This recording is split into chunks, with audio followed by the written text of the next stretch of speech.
Help. We thank God for all our greeters and all the people who have played a part in making this happen. We certainly appreciate all our candidates who have made themselves available to come and share who they are and what they can be for the people that they have been called to serve. Now we're going to ask that you would let us have your attention as we offer a word of prayer. Gracious God, we thank you for this day. It is the day that you have made, and we shall rejoice and be glad in it. We thank you, O God, for your spirit, and we welcome your spirit in this place, even as we have our candidates to come forth to share who they are, O God. We pray that they will be transparent and real with us, and we pray, O God, that all of us who are here in attendance, that we'll be able to make good decisions on who we would like to lead us. But most of all, Lord, we ask that your spirit will be the prevailing spirit in this place, even as we come against any spirit that is not of you. We bind it up in the name of Jesus and loose your spirit and your anointing on all that shall take place. In Jesus' name we pray, amen.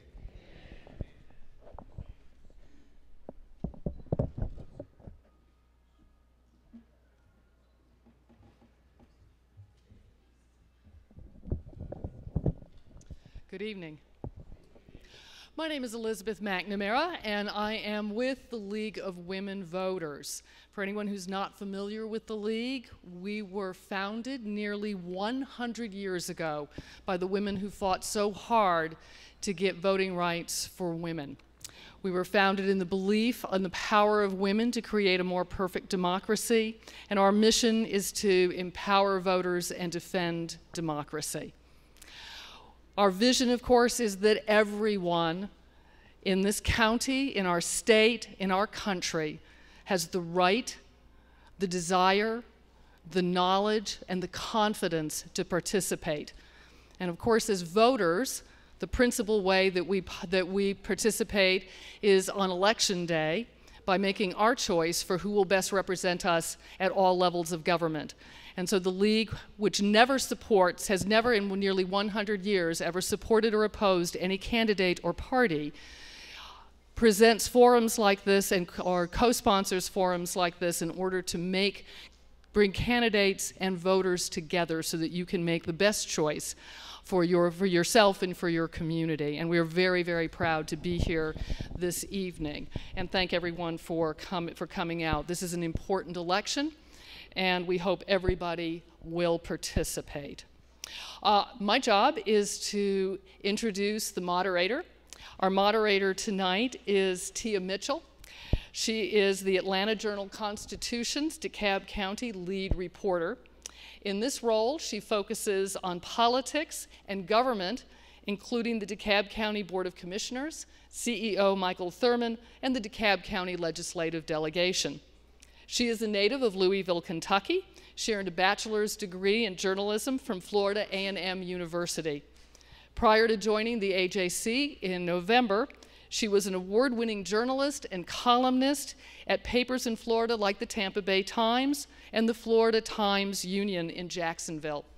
Tia is also the immediate past president of the Florida Capitol Press Corps and an active member of Delta Sigma Theta Sorority, the Atlanta chapter of FAMU Alumni Association and the Atlanta Association of Black Journalists. And so we're very, very pleased to have Tia here, especially since, and I do need to make this announcement, that our voter guide, the League-sponsored voter guide, will go live tomorrow. We are in early voting, and we are very proud to be sponsoring that once again with Cox Communications, which is, of course, WSB-TV and the Atlanta Journal-Constitution. So please look for that at vote411.org. Tia, thank you.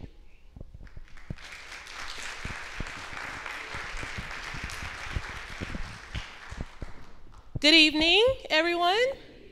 So we're going to get right to the voter forum. I want to thank Antioch A.M.E. as well as the League of Women Voters for asking me to moderate tonight, and we're going to get right to it. We have a lot of candidates, guys. So candidates, I'm going to tell you now, be brief, be focused, in your answers, because the timekeeper is not playing tonight, okay? So we're gonna start with our Superior Court judge candidates. As I call your name, please take your seat.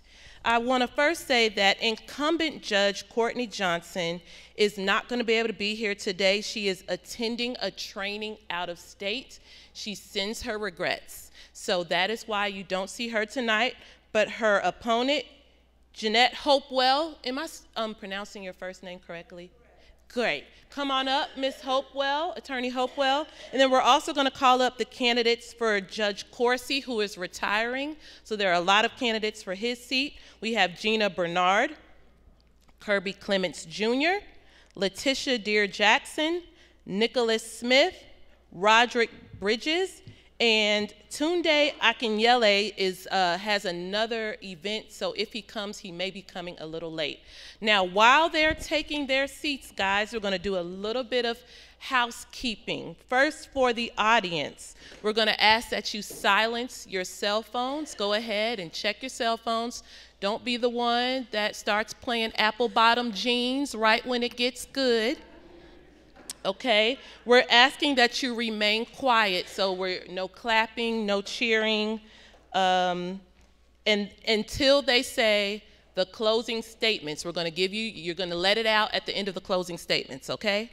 And the daycare is open, so you know, if anybody's children, as you all just heard, I just moved from Florida, so your children can go to the daycare if needed. And they also ask that all campaign literature be kept outside. Now, candidates, listen up, candidates. You all have 1 minute to respond. And again, the timekeeper, you're going to see green when your minute starts. You're going to see a yellow when you have 30 seconds left. And when it's red, you must stop, and otherwise that buzzer will drown you out. So, again, 1 minute responses, and they're asking that you not make personal attacks in your answers. We do have cameras. We're live streaming. I'll be sure to share it with my pages as well. I'm Tia Reports on Twitter and Facebook, and I know the church is live streaming, so we're going to go ahead and get started. So, candidate Hopewell. And since what we're gonna do is we're gonna ask you all the same question first, and then we're gonna ask the three who are all running for the same seat, you all get to ask each other a question. So Attorney Hopewell, we'll start with you. The first question is, what role should judges play in improving the administration of justice?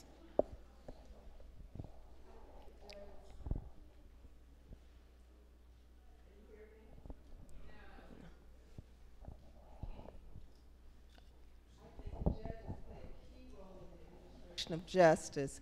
We have to ensure that cases proceed through the system in an efficient manner and a cost-effective manner. There are matters that can be resolved before at the pretrial early stages, and if we can eliminate those cases, then that will make it easier for us to handle the backlogs that often occur. So I think that what judges have to do, they're pretty much the gatekeepers. They have to make sure that the cases come into the system, everybody receives a full and fair trial, and that we have a system that's effective to the taxpayers, because the fewer cases that are tried, the less costly it is for the county. So in those instances where we can get matters to that resolution without a trial, we want to do that because we do want it to be cost efficient for the county. Thank you, and we're going to ask candidates, when it's your turn to answer, please stand, because you know it's kind of a long table. You guys are all sitting behind. We want folks to see you. Okay, so same question, and make sure you yes, pass them. Thank you so much. Same question, I'll repeat it. What role should judges play in improving the administration of justice?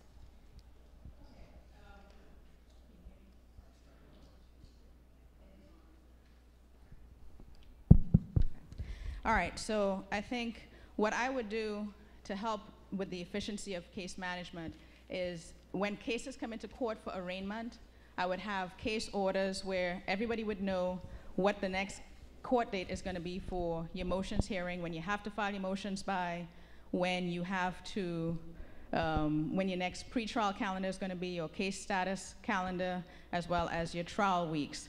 And the reason I want to have deadlines is because a lot of times what happens is sometimes people come to court, defense attorneys come to court, and they haven't had any discovery yet. So this way, everybody knows when they have to have things turned over to the other side, and that will help move things along in the system. And because justice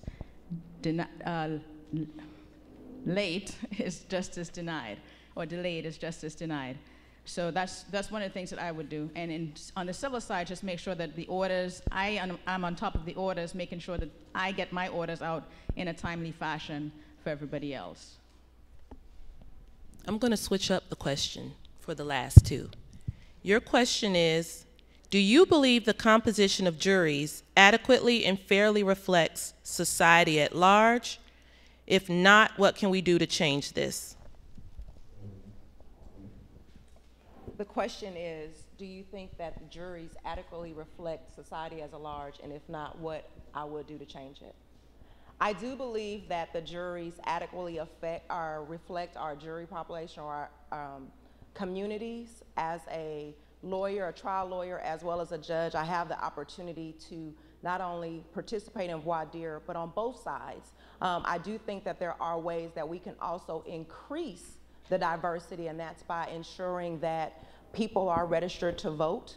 And what that means is that's where your jury pool is pulled from. And so I do believe that the pool is reflective of our community, and there are other ways additionally that we can still increase diversity. Same question about jury pools, and if there is a need to increase diversity, what ideas do you have? Well, I think that the jury pools in DeKalb are pretty reflective of our society. And they're impressive. You know, people dog juries a lot, and we have some impressive juries. Folks really want to take the time and give a good result. But I think one way of increasing diversity is helping people serve on the jury. You know, when you come into a trial and the judge says it's going to take you 2 days and it ends up taking 5 days, that's not helpful. When the judge isn't prepared to take the case because there are motions that are pending, or you know, he or she is constantly excusing the juries to take up matters that can't be heard in front of a jury, that's a problem. So one thing I would do is improve that efficiency so that when you come in, you kind of have a real expectation of how much time you're going to spend, and reduce the amount of dread when you get that summons. Thank you. Thank you. And now we'll have the 3 candidates for Judge Coursey's seat. You may I'll keep your mic because we're going to start with you first. Yes. You get to ask one of your opponents a question, just one. One opponent, one question? Yes. Okay.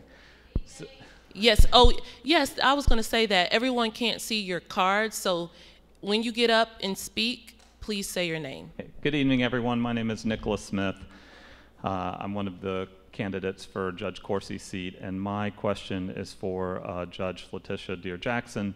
And I want to ask about a case. It's the Williams versus State case. It's a case that you presided over as judge. It was reversed by the Court of Appeals. There, a criminal defendant was charged with driving without a Georgia license. The evidence was he had a Florida license and was up here for training to become a federal correction officer. But the sentence rendered was harsh. It was a $600 fine, 1 year of probation, and some jail time. And I'm just curious about your rationale for issuing that sentence, and if you think that harsh sentences like that do anything to perpetuate the prison industrial complex in this country. So thank you for that question. That was a case that I presided over 3 years ago. Yes, I was overturned. I do respect the criminal justice system, which includes Court of Appeals as well as Supreme Court. Their whole position and their whole duty is to review lower level courts. Based off of the facts, the evidence, and the law that was there is how I made my decision. What also people need to understand is that OCGA 40-5-20 does not give some discretion in a sentence. If someone is convicted for driving without a license, which is what that case involved, then the legislators say it shall be 2 days in jail. I don't have discretion. Go ahead, Judge Dear Jackson, and you can ask one of your opponents a question. I guess this is kind of taboo. Mr. Smith, as we've been on the campaign trail, you've indicated that you are frustrated with the judicial system and what is going on in DeKalb County. And my question for you is, as a civil attorney who practices employment law, which is a limited form of employment law, what can you do, or how do you ensure that the same frustrations that you're feeling, other people will not feel with you if you are elected as judge? Well, thank you for the question, and I met at a firm that does employment and business litigation. I do mostly business litigation, but as a litigant, you get a lot of the same issues that come up, and that is inefficiency, and that's one of my frustrations. For example, if I have a motion, I have to go down with maybe 40 or 80 other attorneys, and the judge says, "Why are you here?" Well, we live in the 21st century. That kind of administrative task can be handled by a calendar clerk and email, and there can be self-scheduling. Somebody's going to get a double question, so because Ms. Bernard, go ahead and stand up and ask your question. All right, good afternoon, everyone. My name is Gina Bernard, and I'm running for Judge Corsi's seat. And a question, can I just ask the same question to the two of them? You got to pick one. Oh, okay. All right. Mr. Smith, what do you consider to be some of the most, or three of the most important attributes of a judge? Well, thank you for the question. I think three important attributes of a judge are that the judge is hardworking, intelligent, and that I think that they are, compassionate and that they care. Hardworking because this isn't kind of a retirement position. There's a lot of work to be done. We have backlogs, we have a lot of cases pending, and that is a critical element of the job. Intelligent because there's a lot of different issues you're going to hear as a Superior Court judge, not just criminal matters, but family law matters and complex business disputes, things like that. Thank you. We'll start with you, Judge Dear Jackson. We're at the point where we're going to let each candidate give their 1-minute closing statement. As mentioned, my name is Letitia Dear Jackson. I'm running on the platform of fair justice and experience you can trust. The experience that I have is being an 11-year municipal court judge. I'd also have been elected as the president of the Council of Municipal Court Judges, which means that every judge here in the state of Georgia that serves in a city has elected me to help them with their legislation and make sure that administration of justice is throughout the state. Additionally, I am the only candidate in my race that has sat as a Superior Court judge because a judge that you elected trusted me to handle those matters. Also, I am the only candidate that has served as a sitting court judge for state court for 9 of the 11 elected state court judges, which means your officials that you elected also trust me. As such, I'm asking for your vote. Early voting has begun, and I believe that if you want fair justice and experience you can trust, Letitia Dear Jackson is your only choice. Thank you. Ms. Bernard. Thank you. I'm running on the ticket of a fair and safe DeKalb for your kids and mine. I've been practicing in DeKalb County in Superior Court for 18 years, and I've been dealing with murders, rapes, armed robberies, gang violence, hands-on every single day. And the reason I joined this race is because I've seen too many 13 to 17-year-old kids coming into our criminal justice system because they're part of a gang and they're charged with armed robberies, rapes, murders, etc. And these children are being treated as adults because that is the law. And what I want to do is be proactive. In addition to being reactive, which is what we're doing right now, I want to be proactive and go into these schools and educate these kids about crime and punishment and how they can be treated as adults. And they're not going to juvenile court. They're not going to juvenile detention. They're going to prison for a minimum of 10 years, day for day, on an armed robbery as an example. And that way, if I can get one or two of them to switch their way of thinking, in the long run, that's going to make us safer and keep them in school. So that's why I'm running. Thank you very much, and I ask for your vote. Thank you. I'm running because I'm frustrated. And so I'm running to try to make a change. When you have litigants and parties and, including police officers and detectives sitting around the courthouse waiting to see if they're going to have to testify, waiting to see if a case is going to go to trial. It's a waste of our money, it's a waste of time. When you have attorneys who will say, I'm not going to take a case into DeKalb Superior Court because it's too unpredictable, it's too much of a waste of my time, I'm not practicing in that county anymore. That is a problem for us as a county. That is denying us access to justice, that I don't have the same ability to go pick an attorney that someone in Fulton County has. I have ideas about, out of the box ideas, because I'm not a judge. I haven't sat as a judge, but about using technology, taking advantage of some of these tools, freeconferencecall.com, Sign Up Genius, online scheduling, things like that. Thank you. Attorney Hopewell.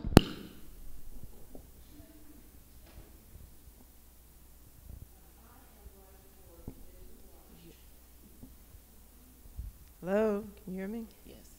Okay. It's a pleasure to be here. I'm running for DeKalb Superior Court in Division 1 to replace Courtney Johnson because I think DeKalb deserves better. And I think elections should be about records. My record, I'm a native Atlantan, Atlanta and DeKalb. I've practiced law in DeKalb for more than 30 years. I've sat as a judge on the magistrate court, on the juvenile court, and on the by special designation on the Superior Court. I co-founded the DeKalb Lawyers Association, which is a bar association out here. I served as its president, and I still sit on its executive board. And the reason I tell you this is because I want you to know I understand the law, and my roots and my roots in this county are deep, and my commitment to this community is strong. Thank you. All right. Well, and again, thank you to the candidates for Superior Court Judge. We're going to dismiss you all. Of course, we're going to ask that you stick around because at the end, you'll be able to interact with the audience. So thank you, guys. We're going to move on to our next.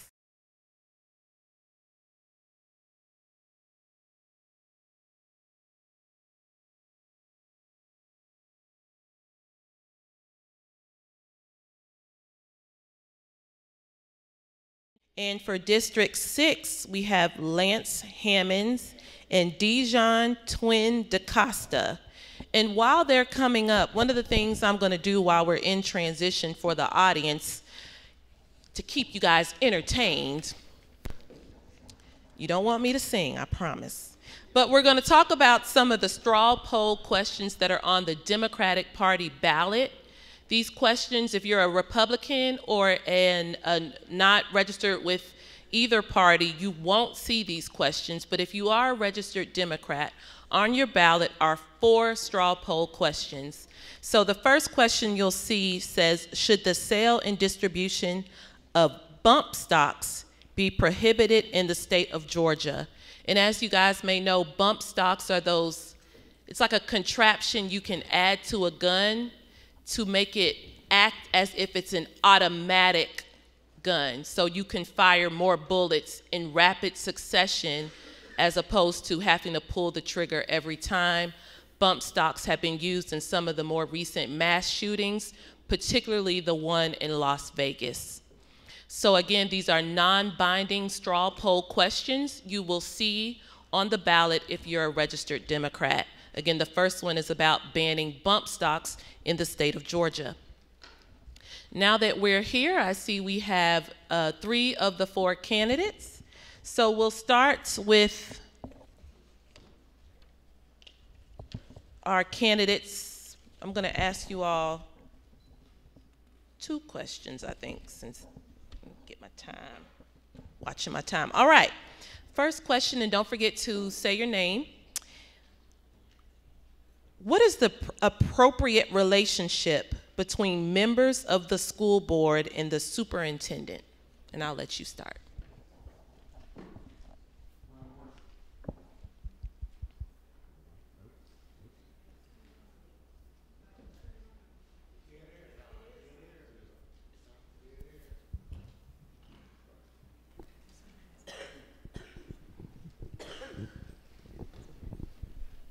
And it's why I'm not in the IT department in the school district. I am Marshall Orson. I'm the incumbent from District 2. I've been on the board for over 5 years and been part of the turnaround of the DeKalb County School District. As you know, we're now fully accredited with a budget surplus, rising test scores, restored pay increases, rising graduation rate, hired a leading superintendent. And that really leads to your question, what's the appropriate relationship between the board members and the superintendent? We have to be partners in the process. We have to ensure that we are pointed in the right direction about ensuring that every child in DeKalb County has a great opportunity for a great education. So we hire the superintendent. He is our employee, but we have to give him the room to make decisions on a day-to-day basis. None of us has the time nor the background to make those decisions as a board member. Doesn't mean we always agree. Doesn't mean we don't have some tough conversations either individually or as a group. But that's part of the process to ensure that we improve as a school district. If you're always agreeing every moment, that's when you should probably start to worry.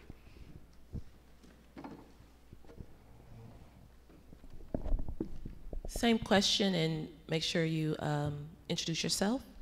Yes, I'm Lance Hammond.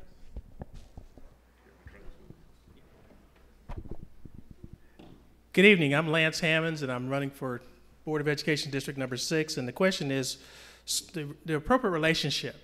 The superintendent is the school board member's only employee. The superintendent works for the school board. Yes, there has to be collaboration, but it is our job to make sure that the superintendent is held accountable to the needs of our community. If something is not done right in our schools, if the scores are low or whatever, it's our responsibility to go to the superintendent and say, okay, we have a problem, we need to resolve this. What are your plans to get this done? We also have to listen to our community and make sure that our superintendent is in tune with our community. So bottom line is, we have to, as school board members, we have to hold the superintendent and those accountable for our education system accountable to make sure that the job gets done. Because at the end of the day, you hold us responsible, we have to hold them responsible. Thank you.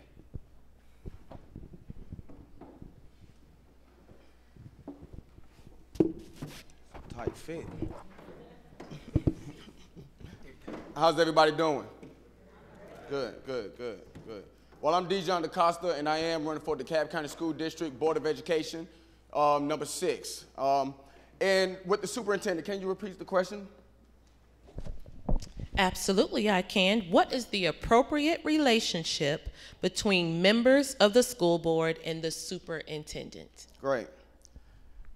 Our job will be definitely to support our superintendent, to hold him accountable so that he can ensure that every child in DeKalb County, no matter what their zip codes are, have the opportunity of this thing called academic success. Support him through innovative ideas, more youthful ideas, the more youthful approach, so that he will be able to function his day-to-day mission. And that's to make sure that our kids come out of that school with a high school diploma, just as I did from Redan High School. Thank you. Thank you. For the next question, I'm going to shorten it just a little bit. This is a rapid-fire 2-word answer. But first, I'm going to ask Mr. Orson, how big is, this is not the question, but it's the question that I need. How big is the school system's budget, just so everyone knows?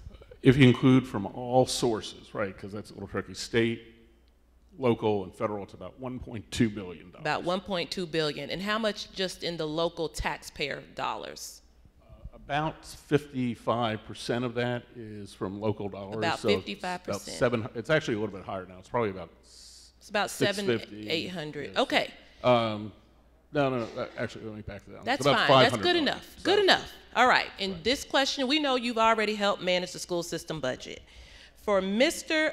DaCosta and Mr. Hammonds, rapid fire, what's the largest budget you've ever managed? All right. I'm 32 years old. So I don't believe $1.8 billion was the largest that I've ever had. But my dad has a plumbing business called DaCosta's Plumbing, and it sits right here in DeKalb County. And I had the opportunity to manage a lot of the workers and a lot of the contracts that we had with the city of Atlanta. When we bidded against the Georgia Dome, I was on that seat talking to our president, Caesar Mitchell, at the time. I was there when we had to hold the general contractors accountable for the money that we need to bring back here to DeKalb. By working together with the rest of our board members, I believe I can add what I made over there at DaCosta's Plumbing and what everybody weighed to $1.8 billion so we can make sure that our kids have that opportunity towards academic success. Thank you. And Mr. Hammonds, what's the largest budget you've managed? Specifically, to answer your question directly, I cover a 5-state area. I work for Glencore, which is a global Fortune 500 company. My budget in my region is $30 to $50 million that I manage from start to finish. I do all the contracting, I manage the budget, I manage the people, everybody involved with that. I'm part of a sales team. Our team in the U.S., we're the largest producer and supplier of sulfuric acid for the industrial markets. I deal with money all the time. I go into a meeting next week in New York to look at budgets for next year. And again, that budget is going to be, for my piece, $40 to $50 million. And I just have to say that it is a commodity. It has been larger, but it just depends on the commodity that we're selling and how much I can get for our product. So I do deal with multi-million-dollar budgets on a regular basis. I've looked at our budget at the school district. It's very impressive. We have the resources, and I want to make sure that every dollar that we have is used properly and in the right places. Thank you. Thank you. Keep standing, Mr. Hammonds. Okay. Now is your chance to ask Mr. DaCosta a question. Let's see, Mr. DaCosta, the district has rolled out the Digital Dreamers program, and that's the program that allows all of our students to have Chromebooks. Now, with the Chromebook program, they can only take that home if they can afford the $20 worth of insurance.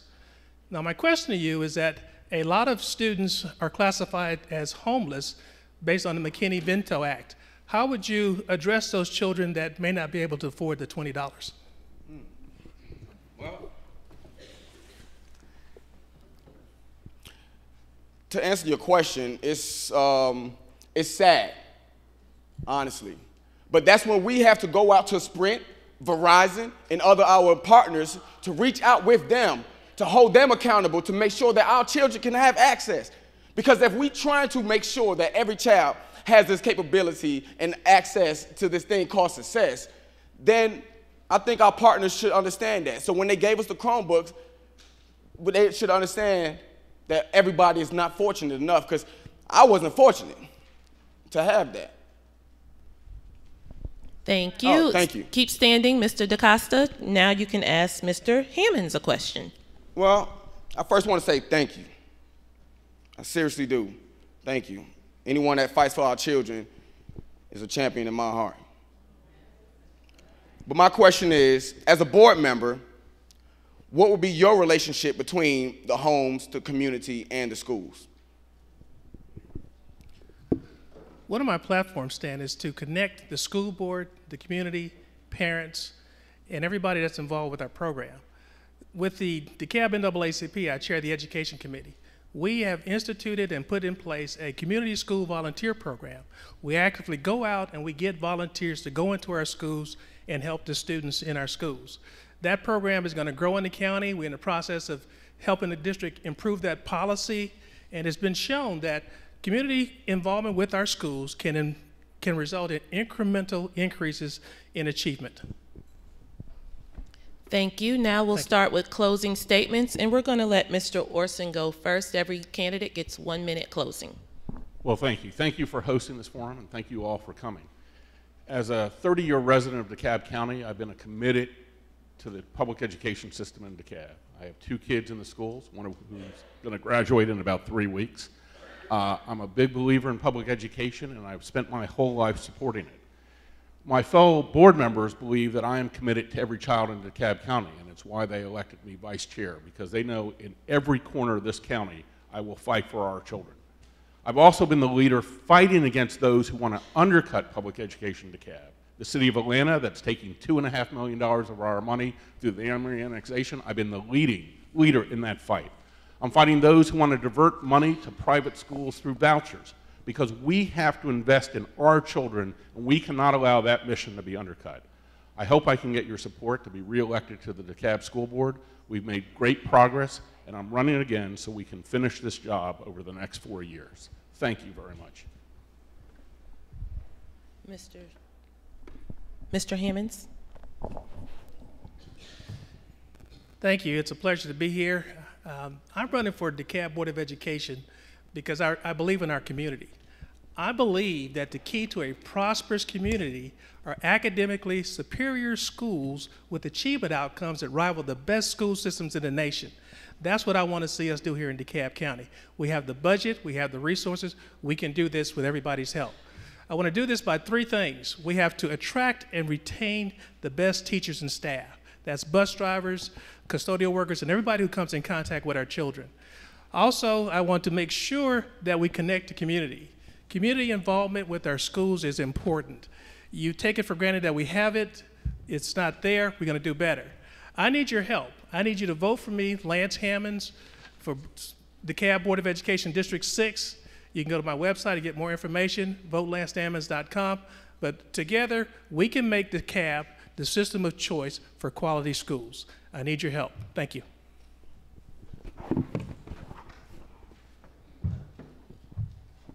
I want to thank everyone again. I'm running for the DeKalb County Board of Education because I am a product of this county. At the age of 27, my mama had to raise 7 kids on her own. But with the support of the community, to come together, to bridge this gap, I was able to say, we succeeded. I was able to say I am a proud graduate of Redan. I am honestly to say that I'm a proud graduate of Kennesaw State. I'm a proud DeKalb Countyan. And to say that I had the opportunity to hire teachers and staff at the same school district that I graduated from. I have the opportunity to allow these youth to see that there is hope for us young people. Being 32 years old, I'm the youngest on this ballot. There's hope. That's why I'm running. To bring and instill hope, aspiration, dreams back to DeKalb. Thank you. And I need your vote. Thank you so much. To the candidates. Again, give them a round of applause as they transition back to their seats. Again, they'll be sticking around to speak more to you. I'm going to call up our next race, and that will be the candidates for the DeKalb Board of Commissioners. First, in District 3, we have the incumbent Larry Johnson, who is being challenged by Felton Wright. In District 7, we have the incumbent Gregory Adams, who is being challenged by John E. Tolbert Jr. and Lorraine Cochran Johnson. So if you guys can go ahead and be taking your seats, and while they're transitioning, let's talk about another one of these straw poll questions. Straw poll question number 2 on the Democratic Party ballot is, should Georgia pull down our federal tax dollars to save rural hospitals? Oh, Ed Williams. Oh, wait, I'm sorry. We have 2 more. I need to look on my page 2 of my sheet. We have Ed Williams, and I think it got cut off in my printout.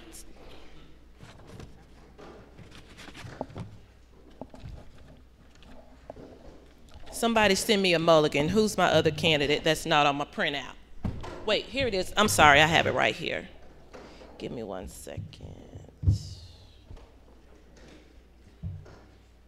I'm going to read everyone out one more time.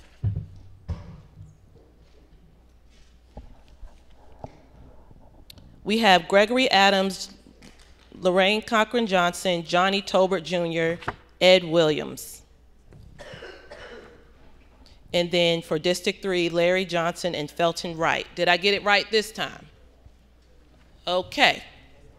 All right.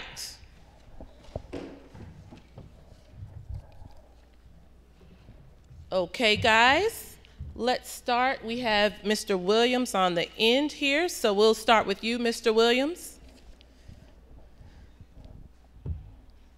What measures would you support to restore trust in county government? Good afternoon, everyone. My name is Ed Williams. I'm running for the 7th District Commission seat in DeKalb County. The first thing I would do, the first measure I would do was make sure that our government is transparent. And I would ask that the Board of Commissioners, all the members, make sure that all our minutes and records are available on the website without a charge. That would be the first thing I would do to make sure that you have trust in our government and see that our government is transparent. Thank you. Mr. Tolbert, same question. What would you do to restore trust in the county government? I would do the same thing. I would implement technology. Also, I think we need to have flexibility with the timing of the county commission meetings. Most of them are in the morning. Most working people are at work. So in the evening, I think we need to have a better balance so everyone feels a part of the process. And again, I have the flexibility to go to some of these meetings in the daytime, but the majority of the citizens work during the day. So including technology and moving some of those meetings back to the evening so we can be better informed of what's going on. Okay, we're going to switch it up for the District 3 candidates. Mr. Wright, my question for you is, what do you see as the role of a commissioner, and what is your reason for seeking a seat on the Board of Commissioners? So what is the role of a commissioner, and what is your reason for seeking office? My name is Felton Wright, and my reason for seeking the position is to make the county government more efficient. I've spoken on this before.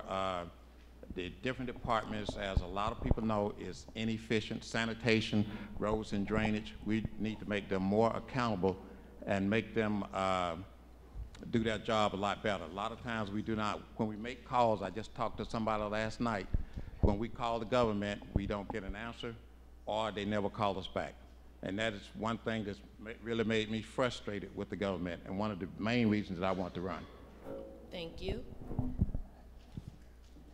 Commissioner Johnson, I'm going to switch it up for you one more time. Okay. Why do you think you deserve another term in office? I'm Commissioner Larry Johnson. I've been representing District 3 for about 16 years, and I appreciate the opportunity to serve and be a part. Why should I be elected to serve another term? As you look at the term of office that I've served in, we started off in 2002 with 500,000 people. Now we're up to 750,000 folks. We also started off during the time where we dealt with 9/11, Afghanistan, Iraq, the Great Recession, cityhood, and annexation. So it has not been a bed of roses as we try to make things happen in our county government. So what I would like to do is, since we're now at the time where we just passed the 1 penny sales tax for SPLOST, special purpose local option sales tax, now we're going to have to pave all our roads and eliminate county taxes for 6 years. And now, working with our CEO and our Board of Commissioners, this is an opportunity during the great times for us to show what happened, because we did libraries, we built sidewalks, we did intergenerational centers, we did just some great things during the bad times, but look what we can do when we have some good times ahead of us in DeKalb County. So I'm the one that's experienced, engaged, and effective to make that happen. See, he's getting out the buzzer. Y'all better watch him. Watch him. All right, we're going to go straight to the candidates asking each other questions. So let's see here. Mr. Tolbert, what question do you have for Mr. Williams? Yes, your opponent, Mr. Williams. How has failing individually improve your leadership?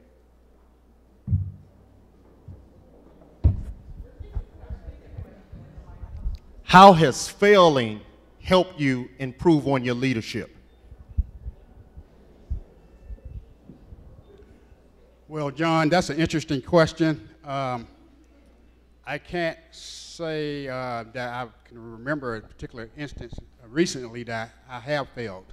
One of the things I would say is that I always keep in my mind what I call my big mom, my grandma. Everything I try to do, I always remember her. She always gives me the inspiration to keep on, keeping on, even when I think it can't be done. So I don't believe that I've failed recently. I've actually got a bachelor's, a master's, and a PhD, and I've worked in the community for over 4 or 5 years, so I'm striving to be successful. Keep the microphone, Mr. Williams, because now we want you to ask your opponent a question. John, if the police department budget has been, since the police department budget has been cut by 3% from the last year's budget, how would you approach, if you were elected commissioner, how would you approach increasing the budget back such that we can increase the number of officers and increase their pay with the increase in their budget? This campaign is about being analytical and doing the deep research and finding out the allocation of where our police are needed the most. If police are not needed in this particular area, we got to do a deeper dive and find out how to best utilize our resources. In doing that, we will increase better policing. And finding the 3% that you mentioned, this is where your education and your corporate experience comes into play, and being able to find those monies that may be unseen, but being able to properly allocate. Thank you. And next we'll go to Mr. Wright. Mr. Wright, what is your question for Mr. Johnson? Okay, this is the question that I have that's been on a lot of people's minds. The question is, it concerns the 60% raise that was voted, that you would vote yourself a 60% raise, the CEO 3% raise. Really, it's been criticized a lot, but I would like to know the rationale behind this. Why do you deserve a 60% raise? Someone else deserves a 3% raise. A lot of people don't understand that. Not just to be critical of it, but could you tell us why it's 60% and why it's so high like that? Most people can't do that. But if you do it for yourself. Well, first of all, the raise was not 60%. And then the raise will not go into effect until January 1st, which the folks have to be elected to get that raise. And I stated earlier that the population of the cab has changed from 2002 when I got in office. You didn't have social media. You didn't have to be online. You had to do those things. You also had 500,000 people and 750,000 at night, 1.2 million during the day. We have a $1.2 billion budget that we manage. The complexity and the difference in our government is much different now. Most folks that I talk to understand the complexity, and I wish I had more time. I can Well, answer. let me follow up, because you said it's not 60%. For me. For you. Right. It's what, 50? 40-some percent. Okay. Because you have already some supplements on there? Just because it's the longevity. Right. Because of your longevity, Right. You already make more than the base pay. Right, right. I just want to clarify that. So you would go from,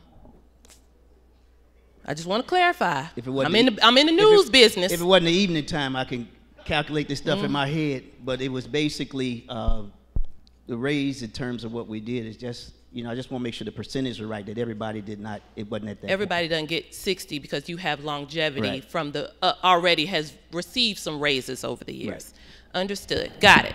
Now, let's get to closing statements. We'll start with you, Commissioner Johnson. I want to thank you again, League of Women Voters, Antioch A.M.E. Church. I want to thank the voters of District 3. Our area is very expansive, from Eastlake, Edgewood, Kirkwood, all the way to Ellenwood, Wesley Chapel, Columbia Drive, Candler Road. We have done some great work in our district to make a difference. We went from having no sidewalks where people couldn't walk in our area. Well, when I got on the board, I was the tie-breaking vote to bring sidewalks to Central and South DeKalb and some of North DeKalb. And we chose to give it to our schools first because our children deserve to be safe and make a difference in our community. Now we're at the point where we need to not only just patch our roads, but now we need to pave our roads and help to build maintenance in our community and make things happen. We're funding police officers. We're going to hire 155 more. We also have 47 new cadets for firefighters. We have the largest police class in the history that we had. Is 47 graduates that are coming out in the next couple of months. And so we are proud that we're trying to advance it. We gave them a 16 to 17% raise last year. We did a 3% raise this year, and we want to do more to make sure that we're safe and economically sound. Thank you. Yes. Okay, in closing, I would like to tell you, again, what I wanted to do is to make the county government more efficient. And one of the things that a commissioner is responsible for, he has to prioritize capital improvements. And to me, the entire South DeKalb and District 3, that is my top priority. And what I would do once I'm in office, I would make sure that the district is cleaned up and we work with the police to lower crime rate. Those are the two main things that we need to do. And in that order, we will be able to bring in more business into South DeKalb and help the citizens of the District 3. Thank you. Again, I'm John Tolbert Jr., and we ran this campaign in 2016 with over 10,000 votes, but we failed. You're not going to always be successful, and you have to get back up and fight. Everything is not going to go your way on this county commission board. You got to be able to come back, even when everyone does not have a consensus with some of the new ideas that you're bringing to the table. It's about character. It's about being persistent. I moved here in 2001. We're still talking about policing. We're still talking about fixing our streets. We're still talking about bringing viable businesses. That was back in 2001. We're still talking about this in 2018. This race is about character, and who do you think cares the most? I'm John Tolbert Jr., and I'll be honored to be your county commissioner.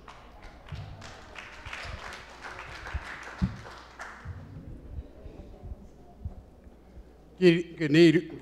I'm sorry, let me start back over. Good evening. I'm Ed Williams again. I'm running for 7th District Commissioner. In DeKalb County, everyone has 2 districts. One is a local district and one is a super district. In DeKalb County, I'm running for the 7th District, which reaches from South DeKalb all the way to North DeKalb. I'm running because I'm concerned about the issues that face us here in DeKalb County. That includes the police, the number of police, the lack of police pay, the code enforcement, the water bill problems, the sewer bill problems, the ethics issues, and all the proliferation of dollar stores in DeKalb County. I want to change that. And so I've gone around DeKalb County and I've seen the people complaining about this issue. You know, I've been in the community for the last 4 or 5 years speaking out to power. We have to take our government back from the machine and the political people such that we ourselves can control our destiny. And if I'm elected your commissioner, I will speak truth to power and do what a commissioner is supposed to do, oversight and write ordinance that will give you power back to the people. Thank you. Thank you all. Let's give them a round of applause as we dismiss our county commission candidates. Thank you guys so much. And we're at our halfway point, so the next race will be our one federal race that we're going to have. So I'm going to call up Congressman Hank Johnson, Joel Prophet, Juan Parks, and Melanie Williams. And as they're coming up, we're going to go back to those straw polls. Again, the second straw poll you'll see on the ballot deals with Medicaid expansion, also known as Obamacare, the Affordable Care Act. So it says, should Georgia pull down our federal tax dollars to save rural hospitals and create more than 50,000 jobs by expanding Medicaid? So as you all know all about that one. And the third question you'll see on there says, should Georgia allow voters to elect our own representatives by amending our Constitution to place the power of drawing district lines under the authority of an independent, nonpartisan commission?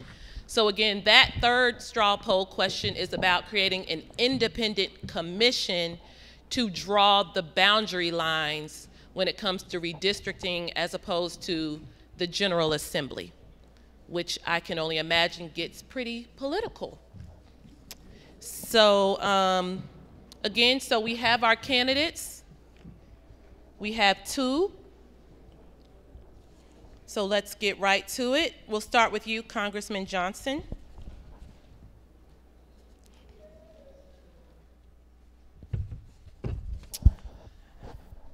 Okay, this is a long one. Constituents want to vote for a person they believe is trustworthy and professional and who has a plan to address issues that affect their life. They want to focus on a candidate they believe will attend to the business of the district and come back from Washington and communicate with all their constituents. How do you propose to accomplish the vote of the people, and how will you report back, or how do you report back to your district? Thank you for that question. Thank you for the League of Women Voters for hosting this event, and also Antioch A.M.E. Church. I'm proud to have represented you in Congress for the last 11 years. I have delivered on my promise to take care of home first. What does that mean? It means bringing federal resources back to the district. We've done that. Hundreds of millions of dollars I've been a part of for teachers, public school teachers, firefighters, police officers, and the like. My office has been named one of the top 4 district offices in the country out of 435. Top 4. The top 1, or the winner, will be announced this month, and I hope to be able to be number 1. But if not, I'm happy to be number 4. That means bringing home $60 million to 15,000 District 4 residents who have issues with the federal agencies and departments. Thank you. Please introduce yourself, and same question. How would you represent voters, and how would you communicate what you were doing in Washington to the district? Thank you for that question. Good evening, DeKalb. I am Juan Parks, and I'm a candidate for U.S. Congress here in Georgia's 4th Congressional District. Specifically, in 2018, I could have a conversation with a man on the moon if I decided. So when you elect me to represent you in Washington, D.C., more often than not, I will broadcast to you at every opportunity. Then we can have town hall meetings virtually now. I can make phone calls to you, get on radio stations to you, and I'll tell you what just happened. I had to be reminded that I actually have to be in Washington, D.C. Tuesday through Thursday because I want to be here with you every single day of the week. Thank you. Let's keep standing. The next question, we're going to stick right with you, Mr. Parks. What do you think are the greatest needs in District 4, and how would you work to address them? Sure. So the greatest needs, as I've traveled over the past 7 months or so, I've understood that affordable housing is very important. I understand that there's a concern for the dismantling of Social Security, Medicaid, and Medicare. And I do understand that there is a serious gun violence problem right here within our district. So I will address those issues head on, and I can give you one quick specific example of how I'll do that. Right now, what's happening in HUD is the director of HUD is attempting to raise the minimum amount that is paid to 35%, meaning 35% of low-income housing recipients will have to pay that much towards their rent. I will fight to stop that and check the federal government, and especially the executive branch. Congressman Johnson, I would like for you to give us an example of a problem that you identified in District 4, and what proof do the residents there have that you addressed it? Well, I think one of our biggest problems is transportation, public transportation in the 4th District. Another issue is good jobs, safe streets, clean environment. Those are issues that I have been working on even as a minority member in Congress, Democratic Party. Democrats are not able to accomplish anything in Washington right now because we don't drive the agenda. the Republicans have been steadily cutting the budget by cutting the budget and giving away money in a tax scam. So I have fought against those prerogatives of the Republican branch, and when we get back into power, when Democrats retake control of Congress, there'll be a lot that I can do as the chair of the Courts, Internet, and Intellectual Property Subcommittee of the Judiciary Committee. Keep standing. As well as the Transportation and Infrastructure Keep standing. Committee. And go ahead and ask your opponent a question. Yes, on your website, you've got the Second Amendment as being your primary issue, and you say that we've got to have guns in order to protect against tyranny from the federal government. What do you mean by tyranny when you're talking to the citizens of the 4th District? And since you're so approving of the Second Amendment, do you support background checks, universal background checks, and also a ban on assault weapons? So we are talking gun violence, and we're talking the Second Amendment. And so yes, the framers of the Constitution said that the right to keep and bear arms shall not be infringed. In addition to that, they did not say that I have the right to have my firearm and infringe on your safety and your life. So I will not allow that to happen. The second part of your question, if you can give me 10 seconds to get that back, could you repeat that, Congressman? Yeah. What is the That was not your question. I just answered that, Congressman. I just answered that one question. Okay, I think we're done with that question. This is going to turn into a debate. We don't have time for all that now. We have 2 more races. Now, Mr. Parks, in all seriousness, it's time for you to ask Congressman Johnson a question. Absolutely. And I have had an opportunity to ask the good congressman this question before, so I'll phrase it again tonight in front of this audience. Speaking of gun violence and safety, on March 14th, 30 days after Parkland shooting, the House introduced, it was House Bill 4909, correct, Congressman? And this was the Stop School Violence Act. $75 million that was going to be allocated to the school systems to do whatever they need to do to protect our kids. I'm a teacher, that's important. They could use that money to improve with metal detectors and even resources for mental health. There were 14 representatives from the state of Georgia that voted. Bipartisan effort. All of them voted to approve this bill with the exception of one. I would like to know why you voted against that bill, Congressman, specifically since the bill articulated that the schools could not buy firearms or teach their teachers how to use firearms. Thank you. Good question.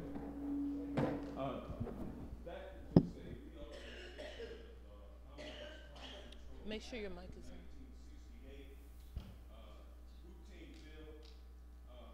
Came on a day, March 14th, when hundreds of thousands of students were protesting across the country and thousands were in Washington, D.C. And so what Congress decided to do was pull out this routine bill and pass it.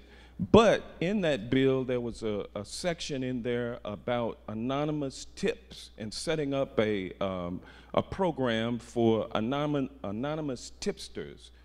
I see that as a threat to minorities in the school system, and that's why I did not support that political bill. Keep standing, and you can go ahead and give your closing. Okay, ladies and gentlemen, I have appreciated the ability to serve you in Washington, D.C. for the last 11 years. It's been a great honor and a privilege. At this time, and I want to thank you for your support, at this time in the nation's history, with things being so chaotic in Washington, D.C., under the control of Republicans in Congress who are complicit with Donald Trump, the president, who is running the nation downhill, it's important that we have steady, experienced leadership in Congress. And I represent that ideal for you. I've been there for 11 years. Senior member of Judiciary Committee, which is going to be responsible for any impeachment efforts. senior member on the Transportation and Infrastructure Committee, 10-year member on the House Armed Services Committee. That's the kind of leadership and experience that we need to represent us in the 4th District, and I humbly offer myself again. Thank you.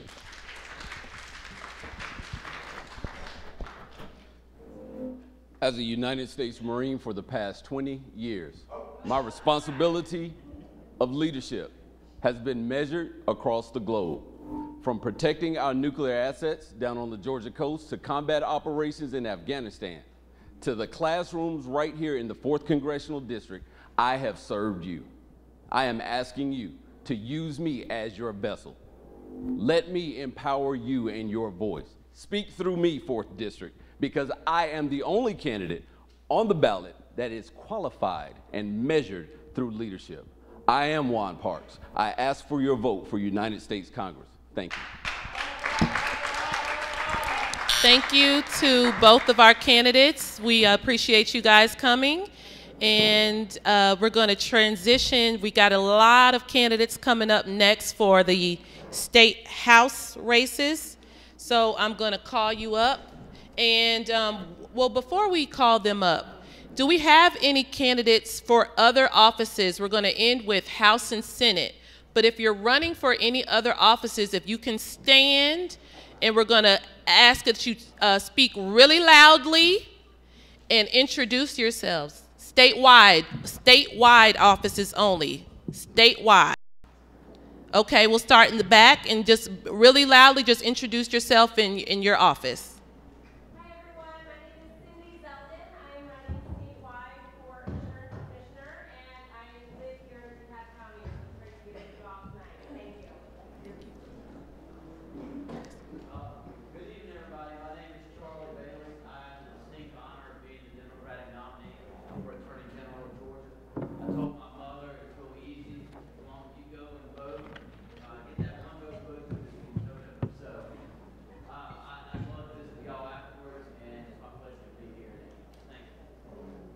You're a candidate?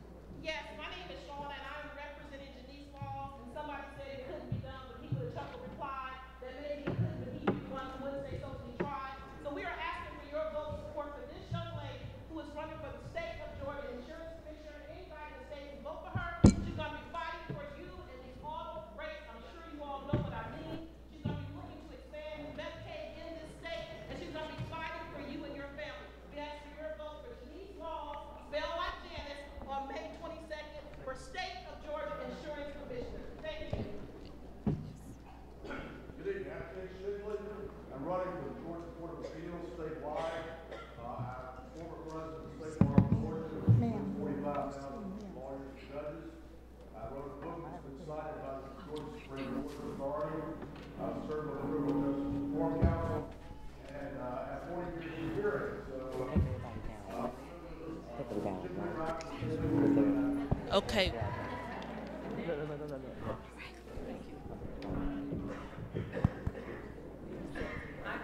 Simmons. I'm a volunteer for Stacey Abrams' campaign. She's running for governor for the state of Georgia.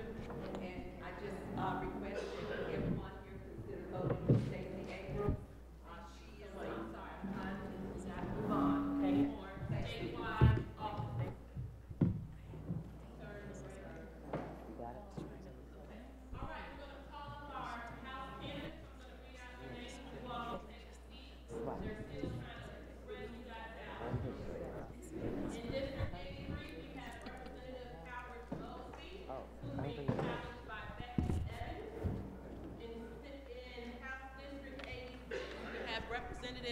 Michelle Henson, who's being challenged by Jocelyn O'Neill. In District 87, we have Ernest Coach Williams, who's being challenged by Viola Davis. In District 90, we have Representative Pam Stevenson, who's being challenged by Gregory Shealy and Takosha Swan. And in District 94, we have Representative Karen Bennett, who's being challenged by L. Dean Hurd. While they're taking their seats, the final straw poll question on the Democratic ballot says, Should Georgia alleviate traffic congestion, reduce carbon emissions, and better connect communities by investing a substantial amount of existing tax dollars in mass transit? That is a poll question asking, do you want to raise your taxes to pay for the MARTA? Let's just get straight to it. So again, that's straw poll question number 4 is about, it says actually existing tax dollars, so it's not saying raise your taxes, it's saying use the taxes you already pay for mass transit. That's straw ballot polling question number 4. So again, this is our second to last race. As you see, there are a lot of folks up here. So candidates, listen up. We are going to go straight to ask your opponent a question. But first, I want to make sure I know who's up here. So Mr. Mosby's here. Is Ms. Evans here? Okay, we're going to start with you two. We're going to start with Ms. Evans, and I'm going to ask that you ask Mr. Mosby, Representative Mosby, a question. Good evening. My name is Becky Evans. I'm a candidate for Georgia House District 83. Representative Mosby, in 2009, you voted for funding for Plant Vogel, which we are all paying for as taxpayers. We have a triple tax. We're paying individually on our power bill every month. All private businesses are paying for this bill. I mean, for this, as well as all the public areas like libraries and schools. All while Georgia Power shareholders are making money off the cost overrun. So I would like to understand why you voted for this bill. Good evening. I'm State Representative Howard Mosby, and thank you for the question. In 2009, Georgia Power was looking at expanding Plant Vogel, putting tax dollars, paying for tax dollars up front was a whole lot cheaper than paying for them on the back end. And so we all know that the cost of money actually rises each year with the cost of inflation. What Georgia Power had put on the table was a way to actually reduce the amount of money that taxpayers would pay. Now, what has happened with Plant Vogel is the overruns on construction, which has caused the cost of that plant to be more than what they had anticipated. But it had nothing to do with the financing of that plant. So what I voted for was the financing of the bonds, not, in fact, the construction cost, that the cost overruns is what caused that. I saw it. He tried it. He tried it. Okay. I saw you, Doctor. Thank you, guys. District 83. Now, in District 86, Representative Henson, your opponent, is not here. Is that correct? Okay, so what I'm going to do is I'm just going to ask you a question, Representative Henson, if you all can pass her a microphone. Oh, I'm sorry. Yes, I'm sorry. I jumped the gun. Representative Mosby, please ask your opponent a question. Well, you know, I thank you a lot, Becky, for giving me the opportunity to do this. So, in your literature, you're advocating for that you're going to raise teacher pay by 20% when the state has already a $1 billion austerity cut to education as it is. I want to know how unilaterally you're going to raise teacher pay 20% in a Republican-controlled legislature. Thank you. In my literature, I say that I'm going to fight for a 20% teacher pay increase for our teachers, which they absolutely deserve. It is true that finally, after over a decade of austerity cuts, the state funding is, they did restore the state funding cuts, but our teachers are still making less than what they were making in 1990, adjusted for inflation, and they absolutely deserve to do more. So I will be a fighter for our teachers and the best allies our kids in schools ever had. Thank you. Those are our candidates for District 83. Now to Representative Henson. My question for you is, the fast-tracked House Bill 961 would have eliminated the CEO form of government in DeKalb. It did not move from the House this year, but is likely to come back again next year. What is your opinion, and how would you vote? Thank you for the question. And first of all, I want to thank the League of Women Voters for hosting this. That bill was flawed, totally and completely flawed, without any question, because it didn't take into account a referendum. It was just, we're going to erase the CEO position. I think we very badly need to have a charter review, which takes a look at all of DeKalb County, not just the CEO position, and to come back with recommendations, which is one of the things that our CEO is proposing.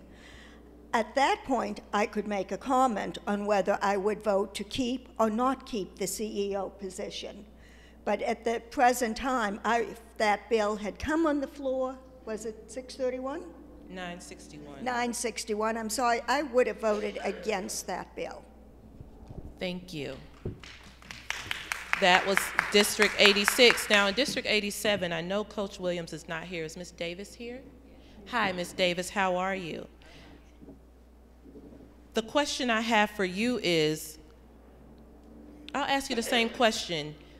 Do you support eliminating DeKalb's CEO form of government? Why or why not? When it comes to eliminate, first of all, I'm Viola Davis, and I am a candidate for State Representative District 87. When it comes to eliminating the CEO position, that decision should be made by the employers of this government, since it is your vote that hire and fire elected officials and your money that pays them. We should, at a minimum, put forth a ballot referendum or something where you can vote. Do you want to keep the CEO position or do you not want to keep the CEO's position? So far, a lot of the bills that only control DeKalb County have been general legislation, neutering our representation. We need to put a stop to that. Viola Davis, help elect me. Thank you. That was represented, that's the seat 80, District 87. Now we're going to go to District 90, and we're going to let the three candidates, you can only ask one question of one person. So I'm going to start with the incumbent, Representative Stevenson. Please ask one of your opponents a question.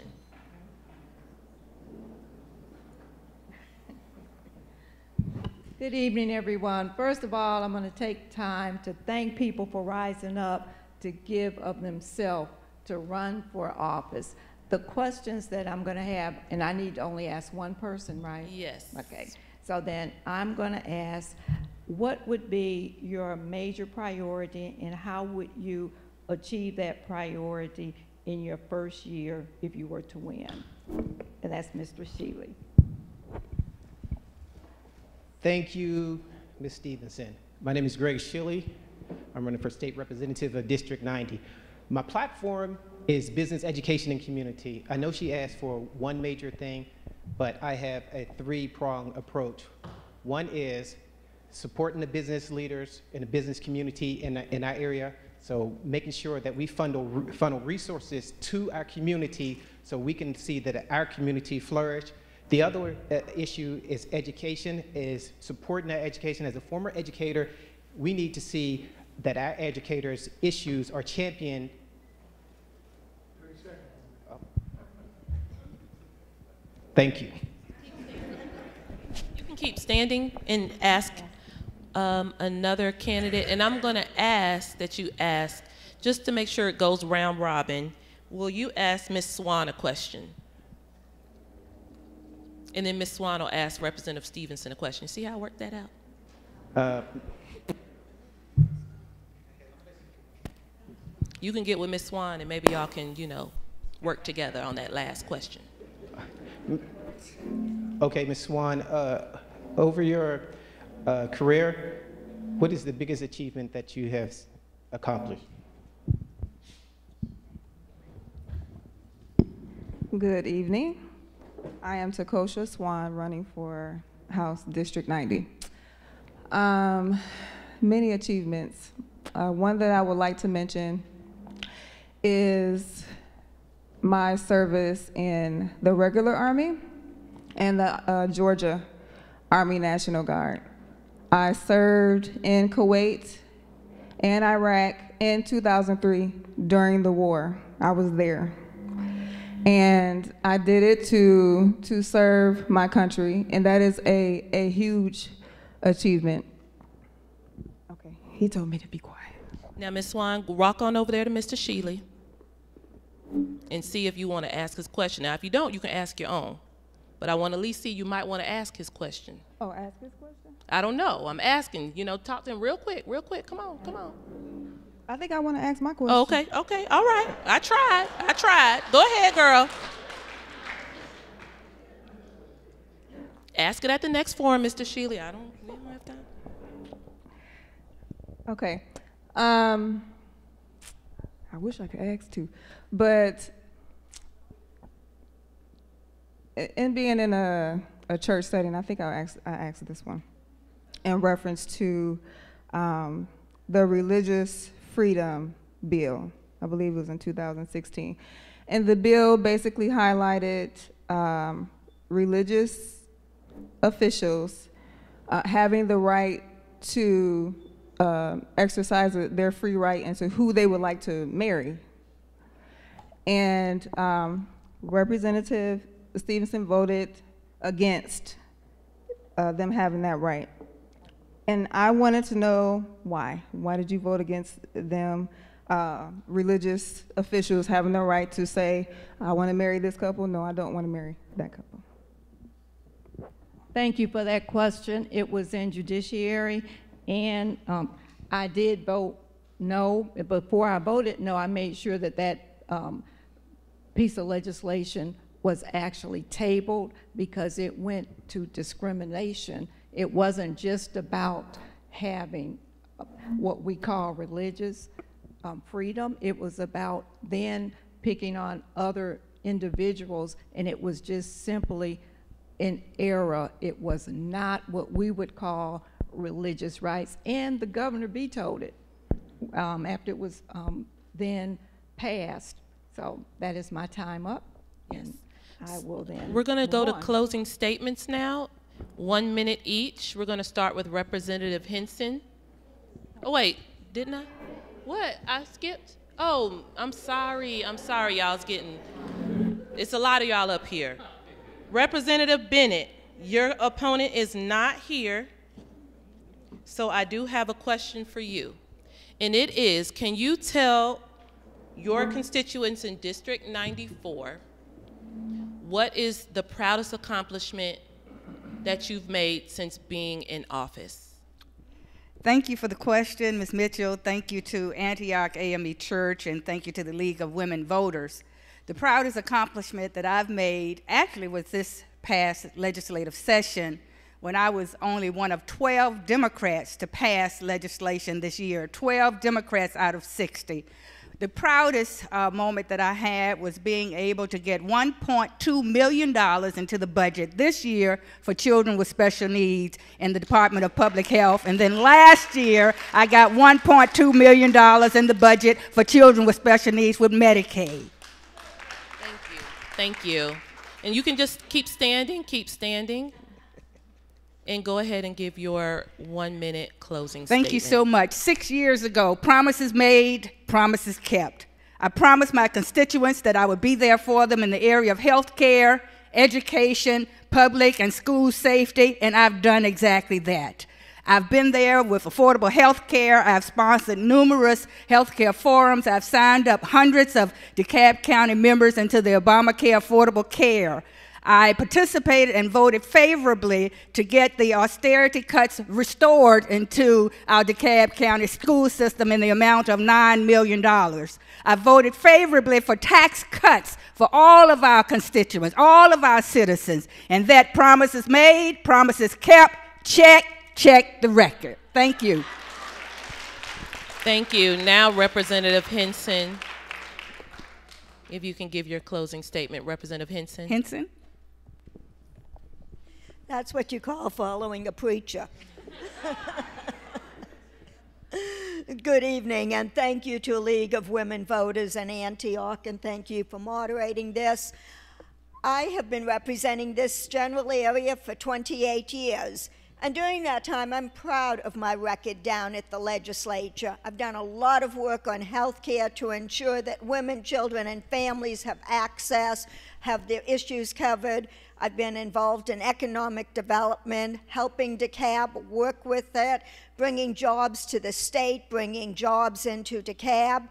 And I also have been on appropriations, and as Karen said, you know, we put the money in the budget, and I'm on the one that deals with mental health and the other issues, and worked very, very hard. In addition, I'm also proud on the no votes that I have cast, because those are a very important consideration, and we've been able to keep bad legislation from passing. And in my committee work, I have never walked away from a hard vote. I have always been there to cast it. Thank you.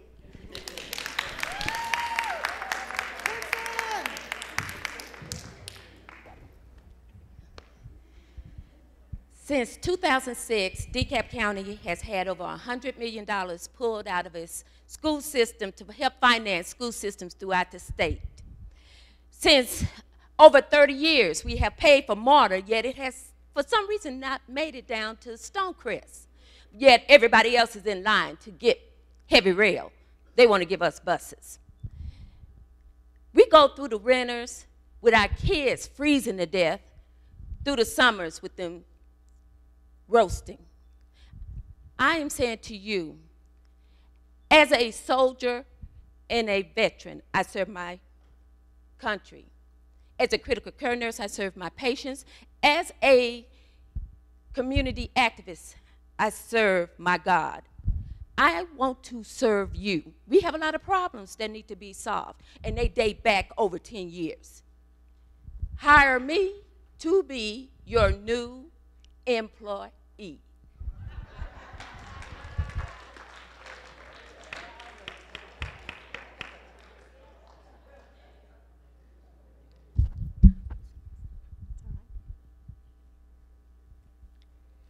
My name is Becky Evans, and I'm proud to be our candidate for Georgia House District 83 in the May 22nd primary. I came to Atlanta, like many of you, for college, and I fell in love with Atlanta and her people.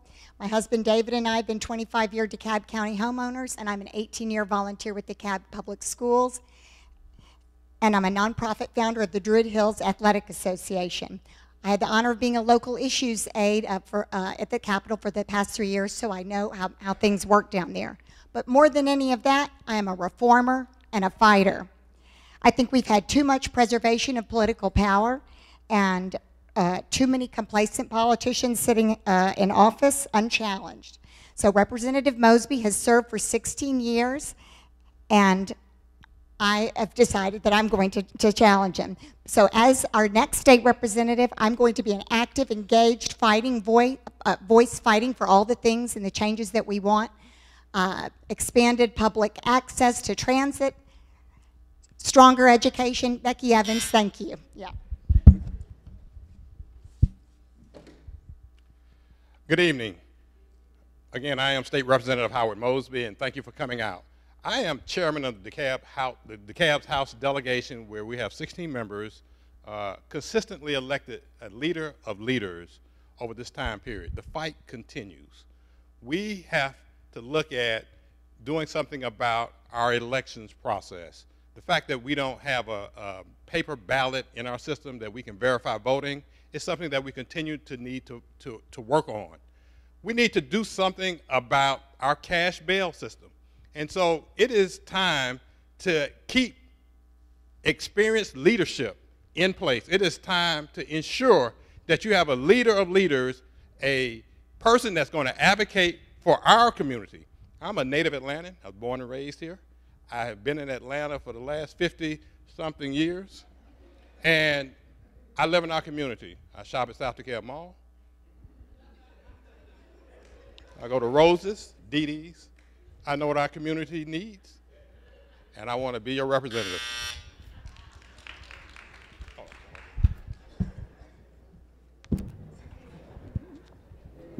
Again, my name is Takosha Swan, and I'm running for House District 90. I have a scripture for my campaign. Eye has not seen, nor heard, nor has ear heard, nor have it entered into the heart of man, the things which God has prepared for those who love him. 1 Corinthians 2:9. Electing me will give you a voice that has never been heard in the state of Georgia. And that is, electing me, I will be the first military veteran woman of color to serve on the Republican side. That has never happened in the state of Georgia. We are under a Republican administration, and I can give you a voice when you elect me. Thank you.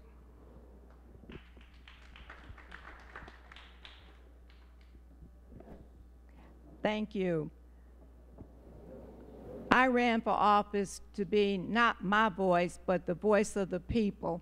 The first year I was there, when there was a need to recoup the gerrymandering that was done, I took that bill, sat beside the Republicans, and won so that we could come outside of just running against each other. Second of all, I believe juveniles should not be detained as a juvenile if they're 17. Started that the first year, continue that, and I'm gonna keep on working because that is the people's choice, and we need to do that for our families. This minimum wage must stop. We have got to stop poverty. We have to have the courage to stand up for what we see going on. Education will never be better as long as we have this minimum wage. We're not looking at it. I have done the transition for Grady Hospital. I'm on a chair. I represent them, and I can keep going on, but I'm gonna keep on serving and keep on doing what's right. Thank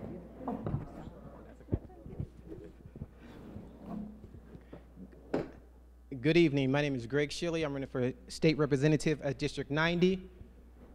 I'm an entrepreneur, builder by trade with a passion for education. Like I said, my platform is business, education, and community. And out of those three, the most important one is community. When you vote for Greg Shilley, it's a vote for yourself. I want to be the champion to champion your cause. I know that you have ideas, you have issues in your community. I want to be the one who champions those issues at the state legislature. I want to be the person who stands up for you and fight your fight. I know you have an issue, you have concerns. All these organizations and people in the 90th district have concerns. So when you vote for me, consider yourself voting for yourself, and consider yourself voting for Greg Shilley, District 90. Thank you.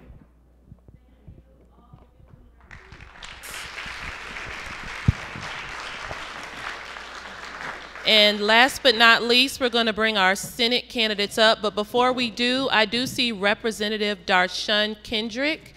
She was elected unopposed, but she is here. She represents DeKalb County. Do we have any other elected officials in the room who have already won their race, or did we miss anyone? Okay, well, let's move on. This is our final race. We appreciate you guys sticking with us. The final race of the evening will be our state Senate candidates. So we have Senator Steve Henson, and his challenger is Sabrina McKenzie. The incumbent, Fran Miller, I don't think he is here, and he's being challenged by Tamara Johnson and Sally Harrell. And then we also have Senator Tanya Anderson, who is being challenged by Joel Thibodeau. So they'll let you know where to sit. Miss McKenzie isn't here.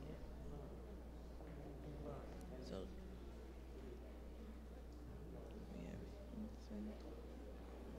we have Anderson.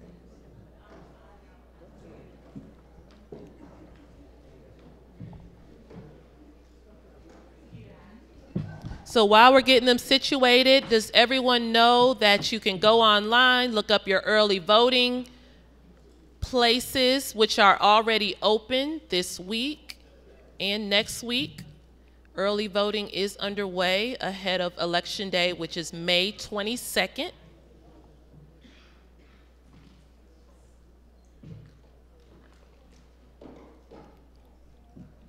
You can also get your sample ballots and go ahead and be looking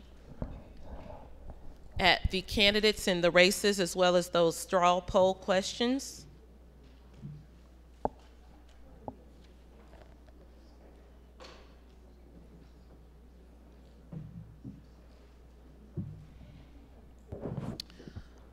Let's see here. We're going to start while, in the interest of time,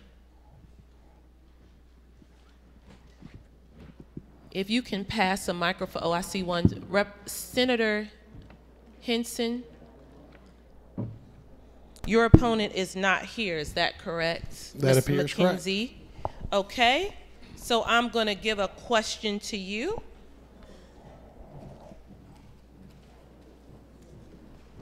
Should changes be made to Georgia's criminal justice system, and what, if anything, would you change? Thank you. That's a broad question. There's a lot of things that we need to change. And luckily, over the last few years, we've done a lot, especially in juvenile crime, making sure we reduce some of the crime so we didn't send young people to jail for non-violent, not serious offenses. We also need to do more for things like some minor drug possessions to make sure, again, we're making sure we send people to rehab and we provide programs that can help people rather than incarcerating people for long times and putting them in jail with more serious felons. So I think we need to make sure that we have support services for a lot of the population that should not be in the, quite frankly, the hard jails that we have.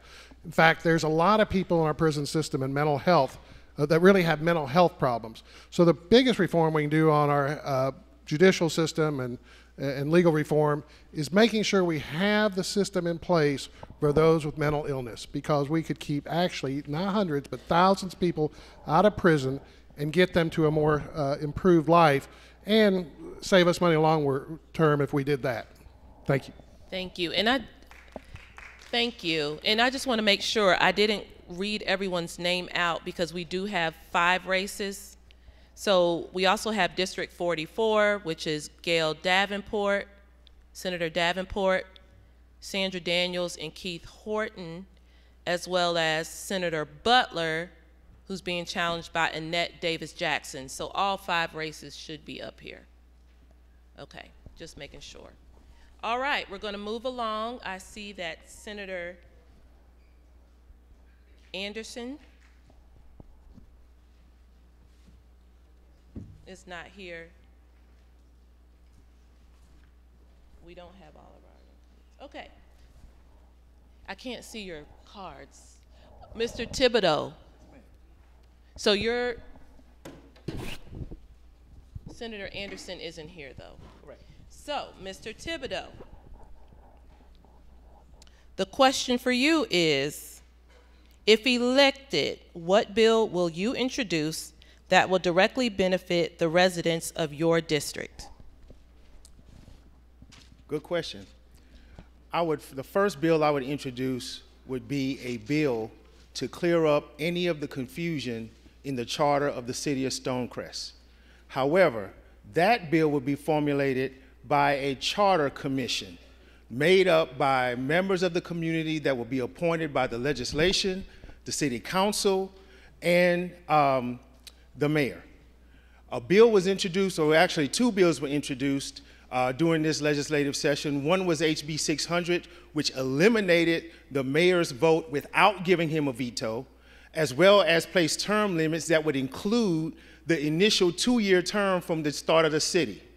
The second bill introduced a 40 or a 400% pay increase, as well as changing the form of government for the city of Stonecrest.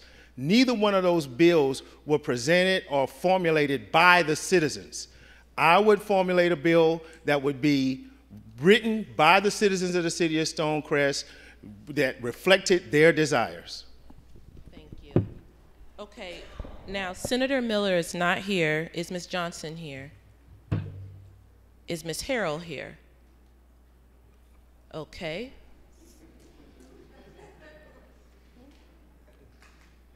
We're going to move on.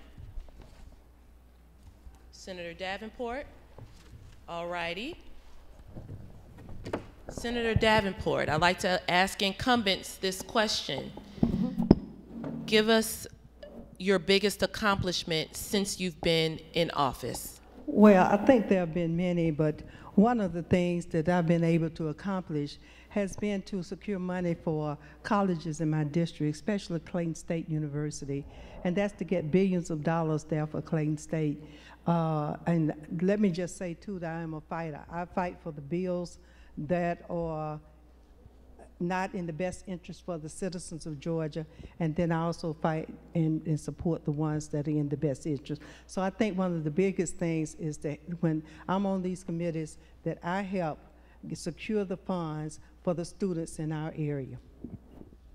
Thank you. And I see Ms. Daniels is not here. Mr. Horton, the question for you is, should changes be made to Georgia's criminal justice system? And if so, what would you change?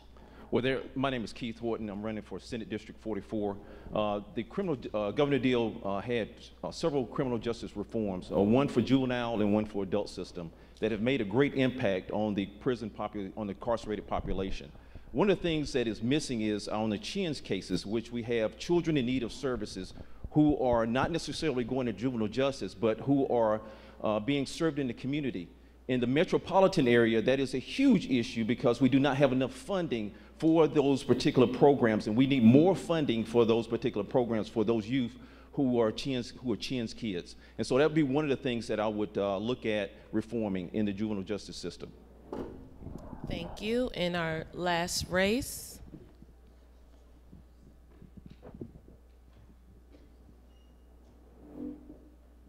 Now, I believe that Senator Butler is not here. No, she's not here. Okay. I wish she was. So I'm going to switch it up for you, Ms. Jackson. Why are you going to switch it up? I was ready for the criminal justice, but go That's ahead. why I switch it up. That's why I switch it up. Got to keep you on your toes. Switch it up. If elected, what bill will you introduce to directly benefit the residents of District 55? Wow. You know what? I'm so glad that you asked that question. I had it on my list. The first bill that I would introduce in the state of Georgia, there is no redemption for your mortgage. In the state of Georgia, there is no redemption for your mortgage. So if you fall behind in your mortgage, the state of Georgia is known as a non-judicial state, all right? A lot of states, as you go down the US, there are judicial states and there are non-judicial states. The reason that Georgia is a non-judicial state because they can take your home at any juncture that they do want to. But the interesting thing is they can't because they don't even own your mortgage. So what I would do is I would pass a bill for mortgage identity theft.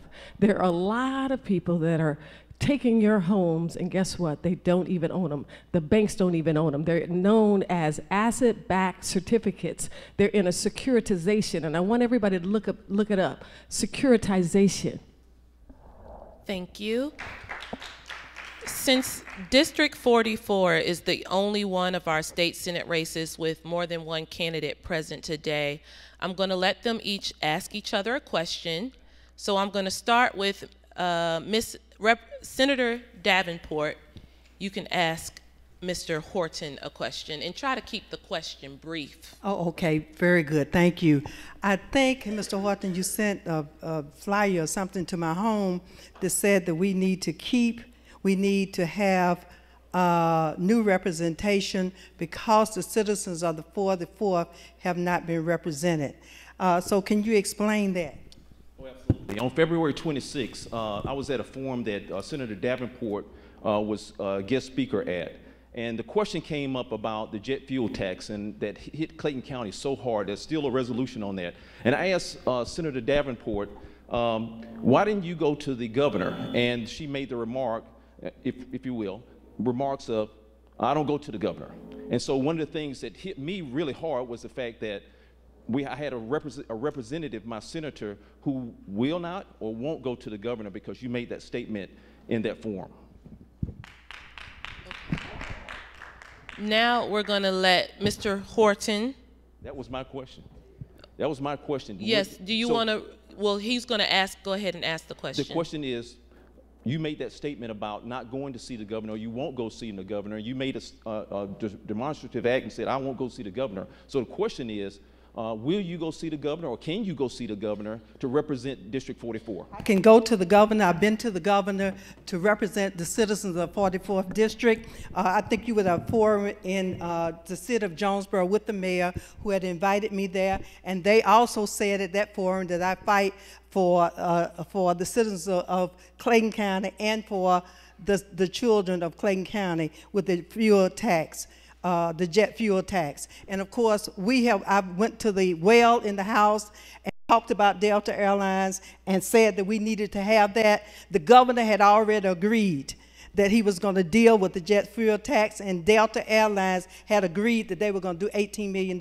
So I was not going back to the governor, nor was I going to Delta Airlines after a commitment had been made. I think your question at that forum was, don't you think it's important for somebody to go to the governor? And the chair of our delegation, I have been the chair of the Clayton delegation. I was not the chair. The chair of the Clayton delegation and two persons from who we selected went to the governor and dealt with that. So we all voted for that. We sent letters. We are still doing that. Thank you. Thank you. Okay, what we're going to do is we're going to do closing statements. I'm going to start with Ms. Jackson, and we'll just go down the row. 1 minute. Yes, we've got a long packed agenda. Wow. Wow. The closing statement, my name is Annette Davis Jackson. I'm a Spelman graduate. I was one of the top 25 women in Atlanta. One of the reasons that I'm running for District 55 is because we need to pass the torch. There's no reason that a legislature should stay in there 20 years and there's no economic development in South DeKalb. It makes no sense. In DeKalb, in the south portion of Gwinnett, no economic development, no anchor stores, no new anything, no greenery, no RO beautification. How do you just keep voting for a legislature or a legislator when nothing has been done? I'm going to tell you, ladies and gentlemen, if you want to keep wandering in the wilderness, cross the aisle, pass the torch, vote Republican for Annette Davis Jackson in the general election, because I moved to the general election. It is amazing that youth development hasn't even been developed. The schools in South DeKalb, I helped uncover corruption in the DeKalb County school system with my advocate partners, where the board was released by the governor. Look me up. Thank you. Again, my name is Keith Horton. I'm running for Senate District 44, and I'm about full representation of the district. South DeKalb has been neglected by our senator, and one of the things that I want to do is make sure that we're fully represented. I'm a military retiree, 20 years in the military. I spent 11 and a half years in state government, where I served as a child support director for 5 years, transforming that agency from one of the worst to one of the best. I served as the commissioner for the Department of Human Services, over 8,000 employees and $1.5 billion budget. I know how to make state government work. And you want someone who is going to fully represent the district, and that would be me. Thank you. Opportunity. I'm State Senator Gail Davenport. I'm a graded baby. I attended the public schools of Clayton County, attended Spelman College. I am a true Democrat. I will continue to fight for Medicaid expansion so that 500,000 Georgians who do not have health care will get health care. I will continue to fight against the Republicans' attempts to roll back voting rights. I will continue to protect public education. I am a true Democrat. I have not gone to the governor to ask for a job, would not accept a job that some of my opponents have. So I am a true Democrat in this race, and I will keep fighting for you at the State House, fighting for the citizens of Clayton County, fighting for the citizens of DeKalb County, and fighting for the citizens of Georgia. Thank you very much for your support in the past, and I will continue to fight for you. Thank you.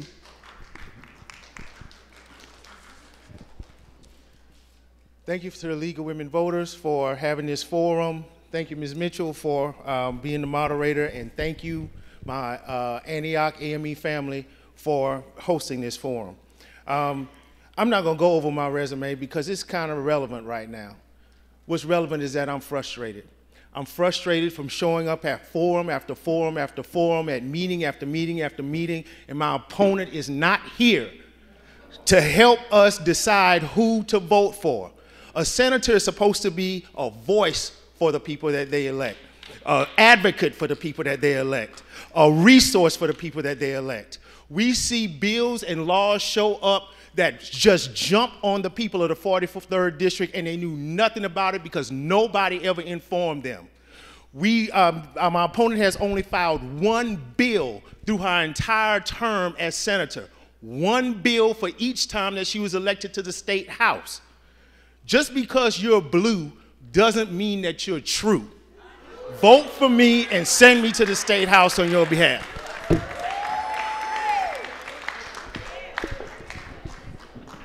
Thank you. I'm Steve Henson. I'm the senator from the 41st District, and I have been fighting for this community and trying to build on the growth we've had for a long time. I've been in the Exchange Club, founding member of PRISM. My real office and job training people for construction jobs and environmental jobs is in the district off of East Ponce and Rodehaven Drive. I am committed to move us forward. I am the minority leader of the Senate. That means 19 Democrats got together, 11 of them women, 14 of them African American, and decided who would push an agenda for higher minimum wage, for better health care, for improved schools, for voting rights, and to make sure that everybody shares in our economy. They elected me because they knew I would fight, they knew I would do the right thing, and they knew I was a Democrat through and through. And I will serve this district if reelected, and I ask for your vote. Thank you. So let's give a round of applause to all of our Senate candidates. And let's give a round of applause to the League of Women Voters, Antioch A.M.E. Church Social Action Committee. Give yourselves a round of applause. You made it through 6 different races and dozens of candidates. Thank you guys so much for coming out tonight. And again, I'm Tia Mitchell of the Atlanta Journal-Constitution. Have a good night.